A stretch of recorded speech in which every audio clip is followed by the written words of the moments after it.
So it's Christmas Eve, and the children are in a golf center where we're having Mass tonight, and they're going to have a little pageant. So I thought this was a good time to come out and do my reflection for the day. And so here it is, Christmas Eve, and it just seems every year, no matter how much you either in the Advent spirit or not, Christmas just kind of sneaks up on you, doesn't it? And so I'm going to talk a little bit about what happened to me last Christmas. It's very personal, but it just to me means it set the stage for why this last year, 2020, happened the way it did in our family. And so basically, Christmas Eve, I was already, even though I was busy, I was probably actually too busy, and Christmas just was not a very special time for me like I had wanted it to be, like I had, like many of us go through where we, Christmas just doesn't seem like Christmas. And the true meaning of Christmas wasn't there, even though we had been doing things leading up to Christmas to try to make that happen. The busyness of life around me was not allowing that to truly open my heart to what Christmas was going to be. And so I was having a conversation with one of our teachers, our catechists at church, and she came up to me and just randomly said, "Michelle, how do you pray a novena and actually make it, through the 9 days?" And I just offhandedly, really no business saying this, but I said, "I bet there's an app for that." And then we went about other parts of conversation, and then I went home and I said, I really shouldn't say something unless it's true. And so I looked it up, and sure enough, there is an app to pray a novena to help you, encourage you to remember it each day, and gives you some reflection before you even start the novena. And it was wonderful. And so I decided that day that I was going to make 2020 my year of novenas, and I was going to begin saying novenas every day.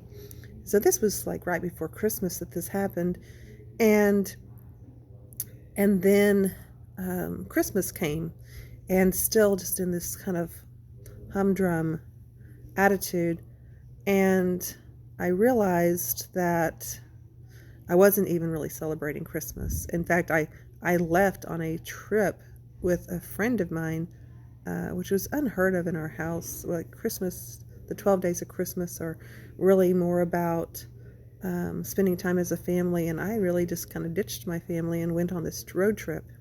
And while I was on that road trip, I got news that a really good friend of ours, her son, who is also a good friend of my oldest child, he died on Christmas Eve.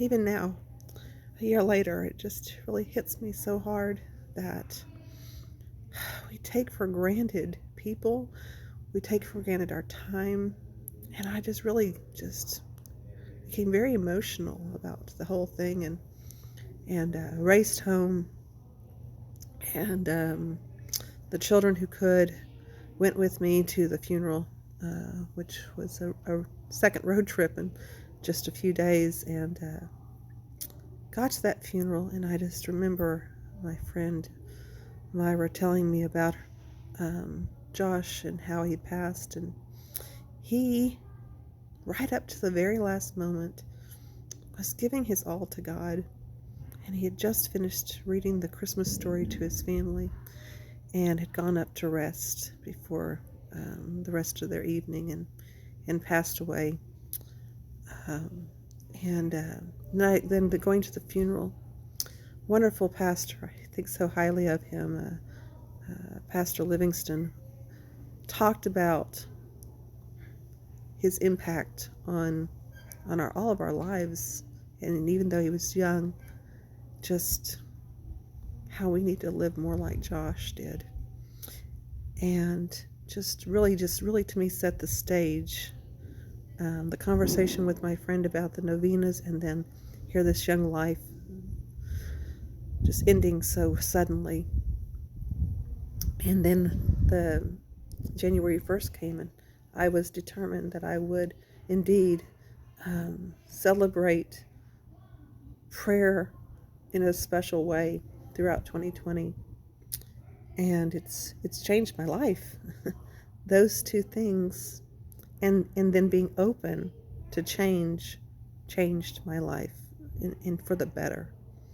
And so don't be afraid of making a change in your life. Don't be afraid of what God has planned for you. And you don't even have to know what it is, just living day by day, trusting in God.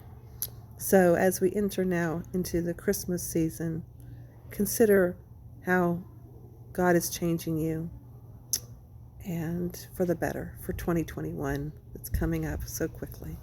God bless you.